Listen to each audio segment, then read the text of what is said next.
This is going to be one of the biggest years of my life, but I'm here for it.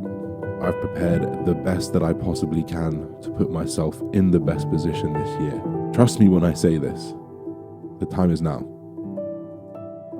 What's up, everybody, and welcome back. Welcome back to another episode of The Time Is Now. We're back in 7R, the training gym. This is a lovely little place in, where are we? Do you know where we are, Andy? Woolwich, right, okay.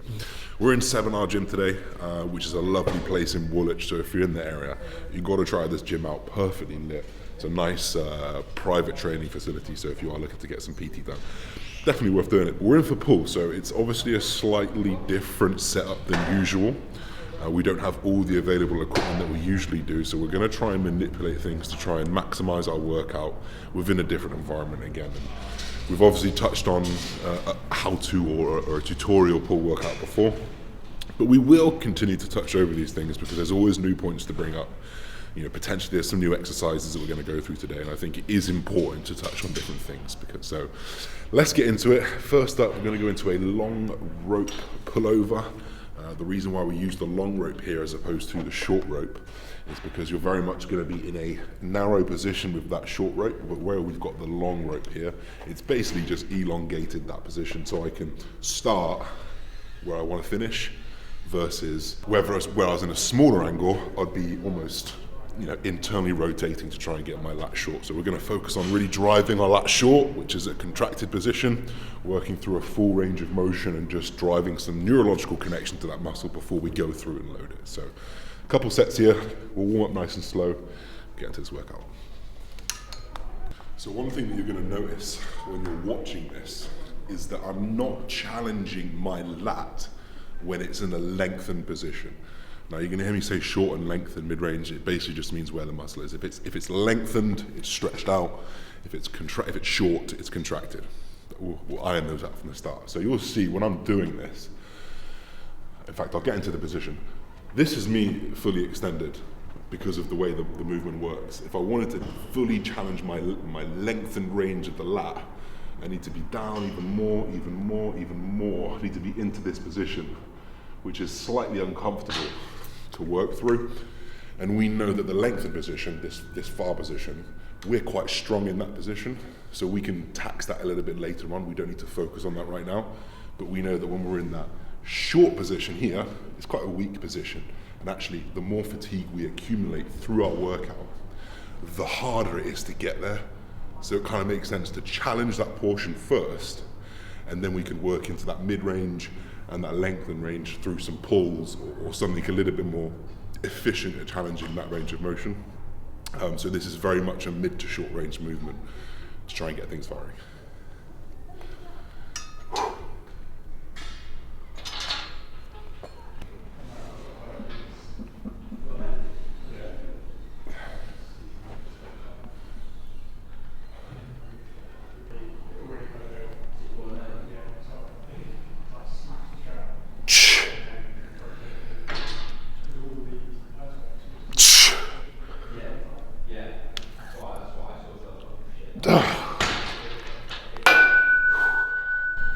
So we are primed, as we would call it. We call it priming in terms of working some activation work, just driving that connection to the lats. So right now, I've got a pump in my lats. I'm ready to really connect to my lats. And like we said in the previous exercise, we worked very much that shorten range, and we couldn't get into that lengthen range. So now we're going to get into that lengthen range. We've taxed the short range a little bit. Now we can move over to a direct pull down movement now. There's no hammer strength pull down here or reverse grip or anything, so we're just going to jump into a very similar movement that I've always done. And it's just going to be a cable pull down with the D handle here. So the D handle is going to allow some rotation, really nice rotation, which is going to be perfect because guess what? When I pull down, I might rotate here, and when you pull, you might rotate here. But the benefit of this is it allows you to do what works for you the best. And we're just going to drive deep into that connection, thinking about elbows forward, down into the pocket as we go.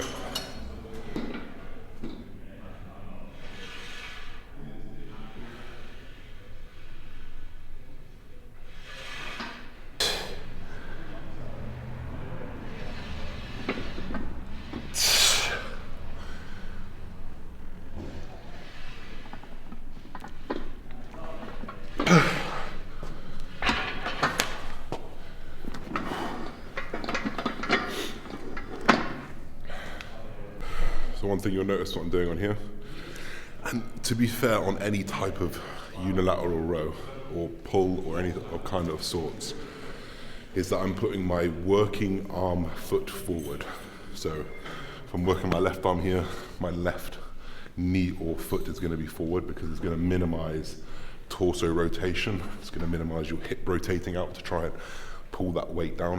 It keeps you in a very fixed plane of motion. You can really drive deep into that muscle tissue.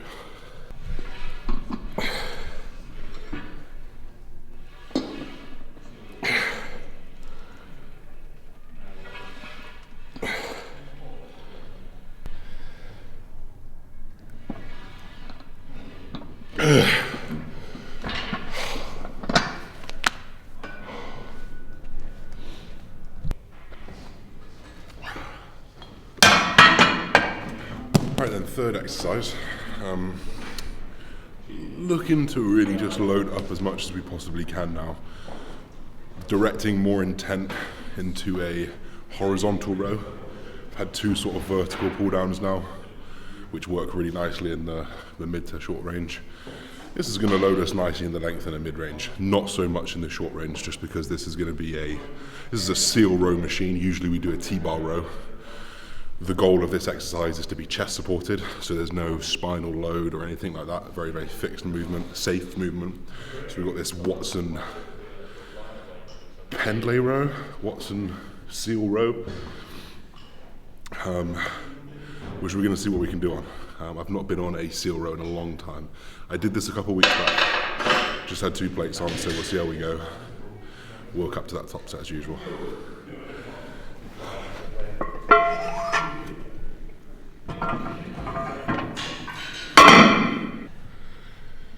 Whew.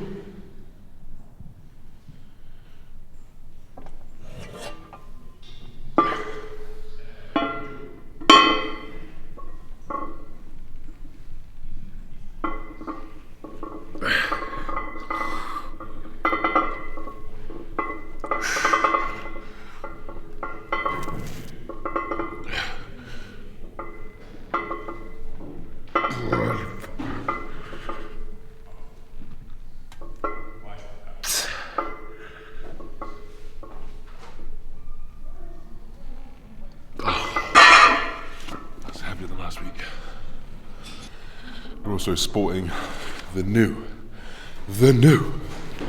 one of my wrist wraps. These are, since conceiving one of my, these have been in the making. Been trying to find the perfect leather straps. I think I found them. Expect these in the next 3 or 4 weeks. Obviously logoed up, but we've worked a long time to find the length, the thickness, the material, how strong it goes, how durable it is. I've been using these for about a month now, and they're used, but they're pristine still, and they're very, very strong. So look out for these. They're coming.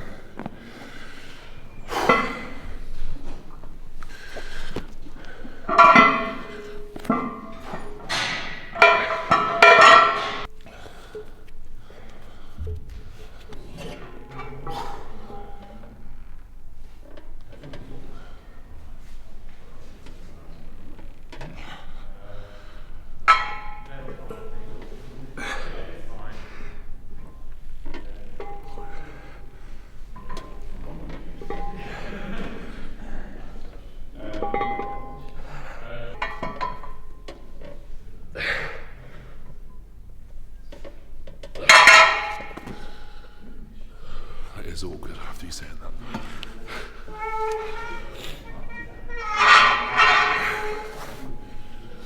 So a lot of times when you see me row or think about pulling, the main thing that I'm thinking about is how I can make it ergonomic, how I can make it fit me as best as possible. So a few things that I would never do is use a close grip handle, for example, like this, because it doesn't line your joints up properly. You know, a real row is from here all the way out. If you're doing that with 2 hands, granted, I'll do a straight count. Granted, you may start like this, but if you're pulling out, see where the finish is? Whereas if you were still stuck here with the small handle, you're kind of missing out on that, on how that scapula naturally retracts, how the lat naturally retracts. So whenever I'm doing any type of pull, I'm thinking, how can I make this as natural as possible? Is there something that's going to bring it out to shoulder width apart? If not, am I going to have to do a single armed? And that's where this U-bar comes in. So this is a U-bar, as you can see, because it's shaped like a U. And you can see I start wider, but where I would finish, granted, maybe not perfect, but out of all the pieces of equipment that you've got here, the U-bar may be the one that works best for those pulls. So we've got one single set on here. We've already done 6 working sets, which is quite high for me. So we've got 1 working set here, 2 working sets on a pull down, and then that's fried and done. But something I just want you to kind of think of and connect these dots with when you are pulling is, how can you make it work better? For example, a lot of people use a flat bar. Well, the flat bar, you have a lot of elbow stress, a lot of wrist stress. Who pulls like this on a flat bar? You know, you want to pull like this with your hands neutral, or at least so they can move.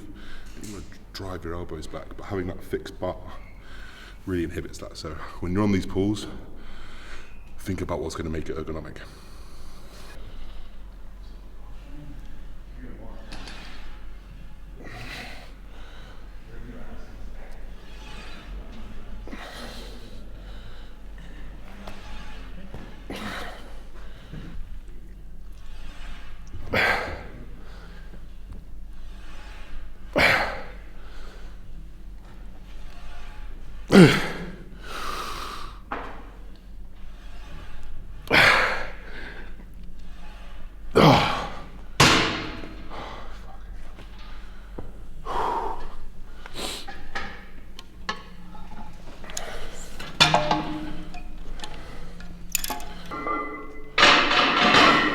One tip that you guys can use when you're in different gyms: every piece of equipment that you see, it will have a label. Unless it's some dodgy ass old school gym, it's gonna have a label.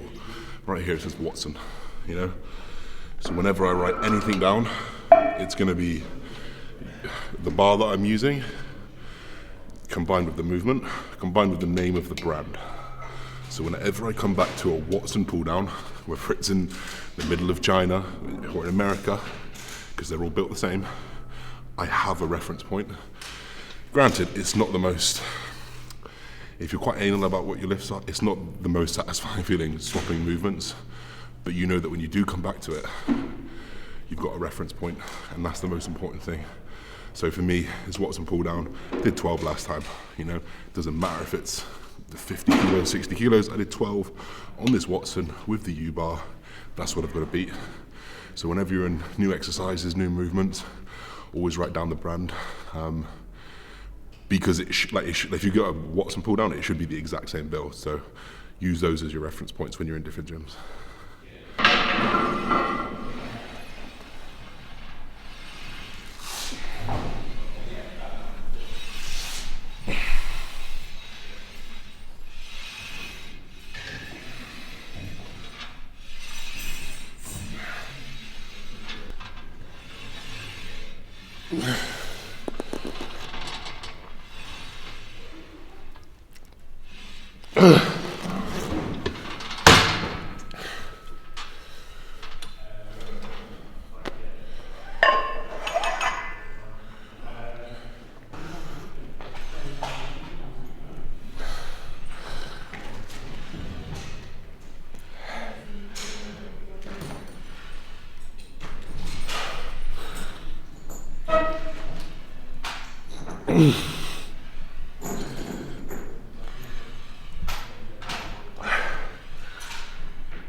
Yes.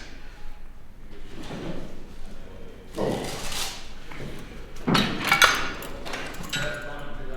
So then, session done. This is the 10-week out physique. Before we reveal a few things that I want to talk about before I show you the physique. So I started my prep at 4,000 calories on my training days. I've tapered that down over the last 8 weeks. I'm now hitting 3,300-ish on my training days, about 2,700 on my non-training days. Now, it probably seems quite high for some people, right? Because most people can gain off 3,000, 3,500 calories, but we've got to take into consideration my individual needs. I'm 6'1", I'm 109 kilos, I'm using anabolics, I'm using things that boost my metabolism, and we'll continue to use those the whole way through. So that food is low for me. I feel hungry off that. But we have shaved off. I was 108 on the dot this morning. I started at 116, so I've taken off 8 kilos in 8 weeks, which for me, I thought I was going to do more. But the way that it's kind of coming together, I'm pretty happy with actually what I'm seeing, because I'm staying pretty full and big, which was the goal, because I really had to push quite hard in 2019 to get that condition where it kind of took away that pop from my muscle a little bit.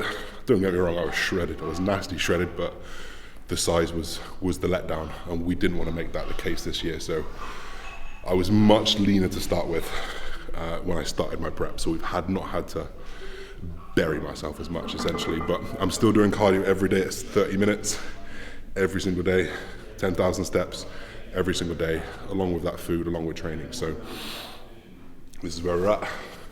We've got a few veins coming through the abs, but nothing crazy. All my bottoms are just too loose for me now, but it is what it is. But considerably leaner, more specifically across the delts and probably a little bit more my chest. Still got a lot to come off my midsection, not too bad. But the hardest part for me to get lean is always my back. Now, got a few veins in there, but you'll see it's not as conditioned as this part as we turn around.